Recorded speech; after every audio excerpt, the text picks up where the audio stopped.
Magandang araw mga kaibigan. Higop muna tayo ng dark chocolate.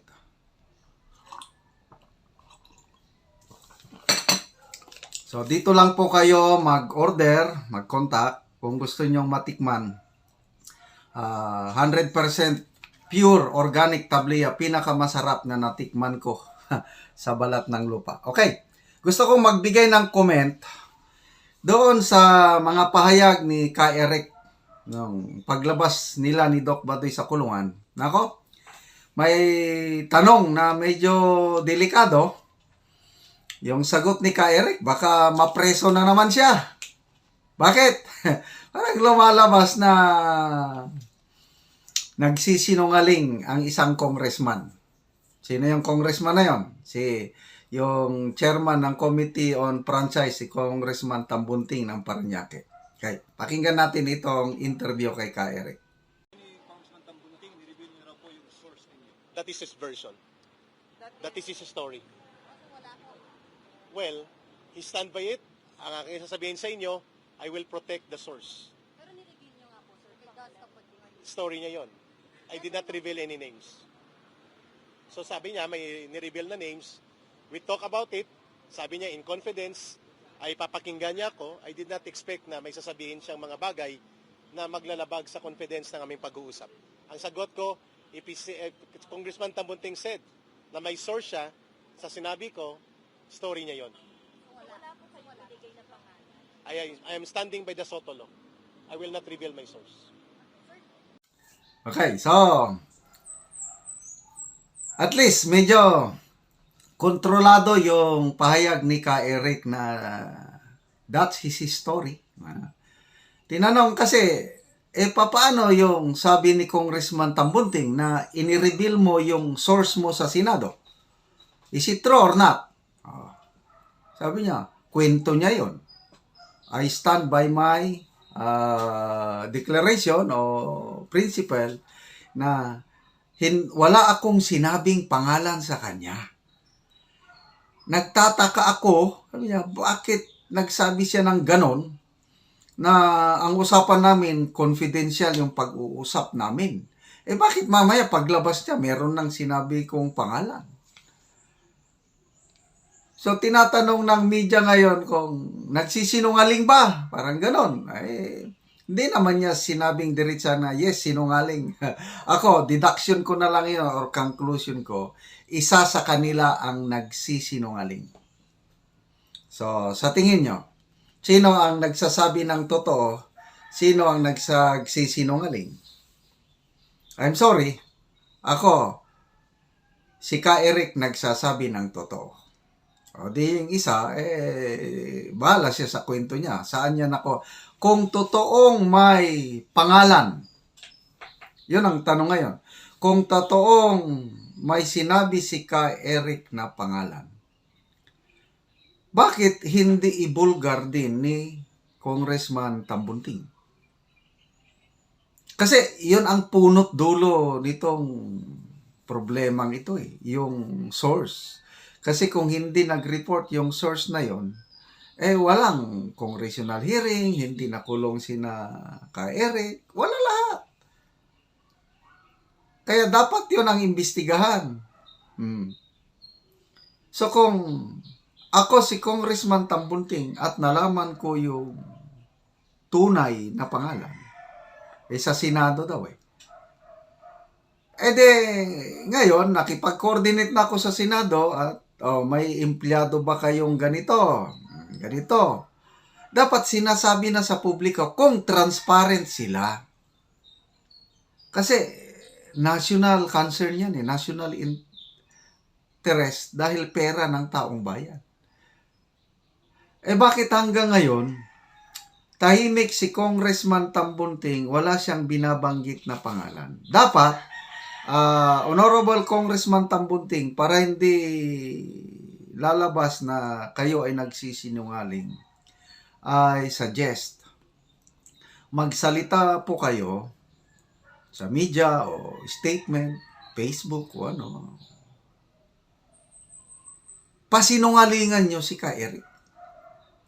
Kasi ngayon lumalabas pinapabuluhanan. Lumalabas kayo po ang sinungaling, Honorable Congressman Tambunting. Kaya to be fair, magsalita kayo. Pangalan nyo ang pangalan ng source kung totoong may source.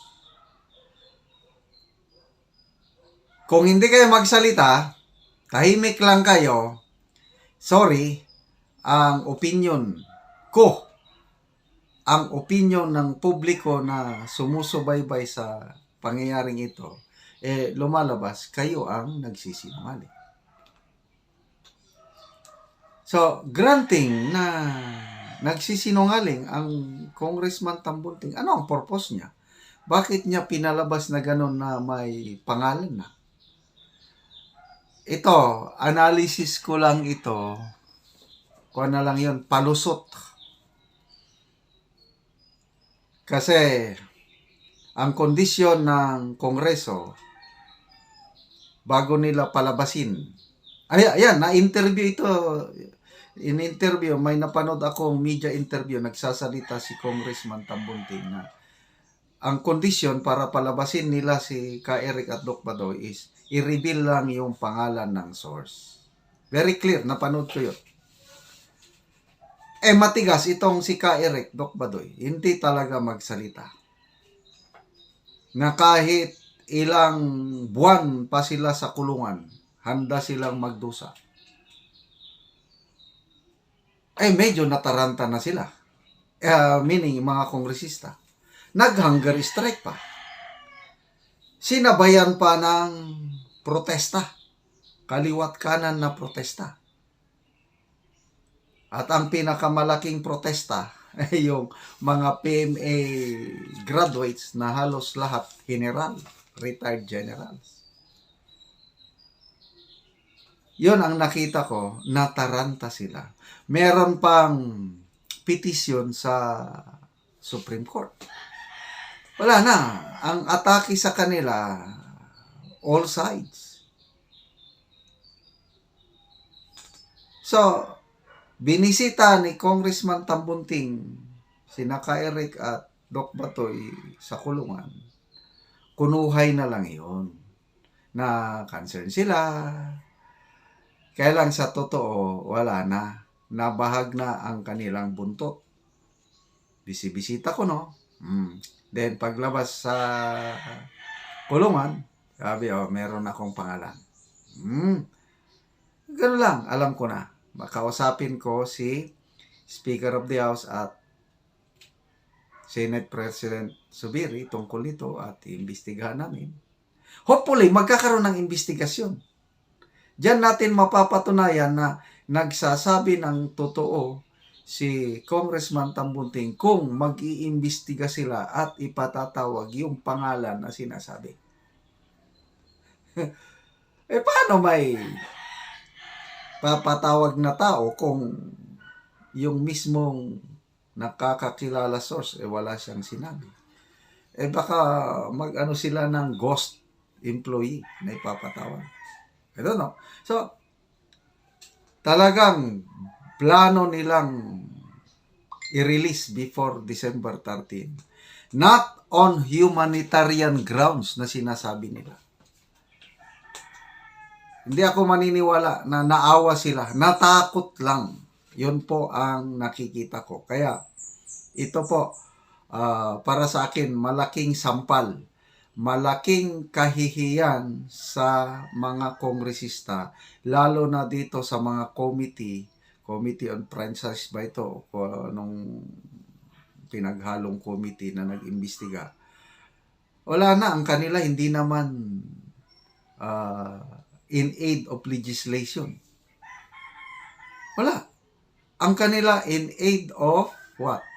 Revenge, in aid of na ano lang sila na saktan ang kanilang pride dahil nabulgar ang kanilang napakalaking pundo, 2.6 billion. Congressman Suarez, na akala mo kung sinong magaling, mamalinis, yun pala, ilan yun?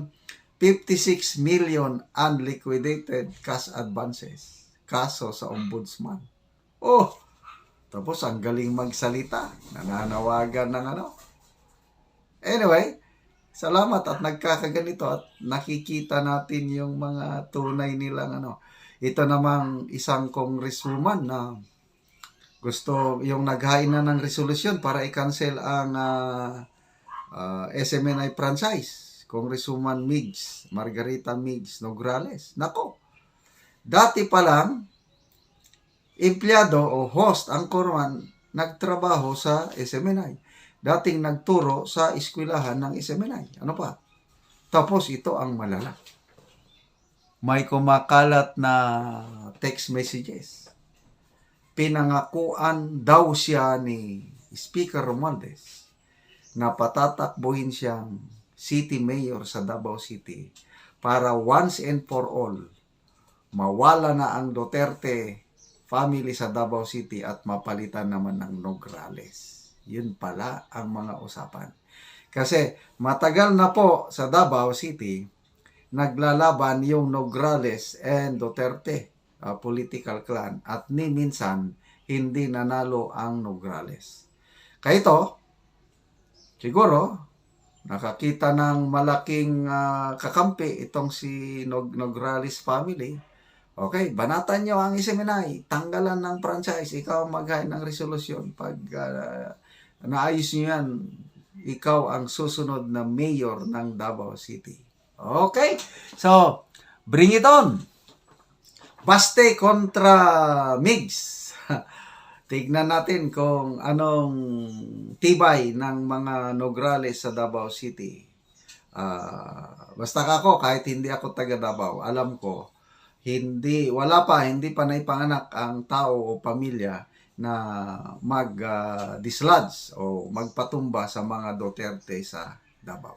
It's a Davao country it's a Duterte country ang Davao City, hindi nila mapapatumba.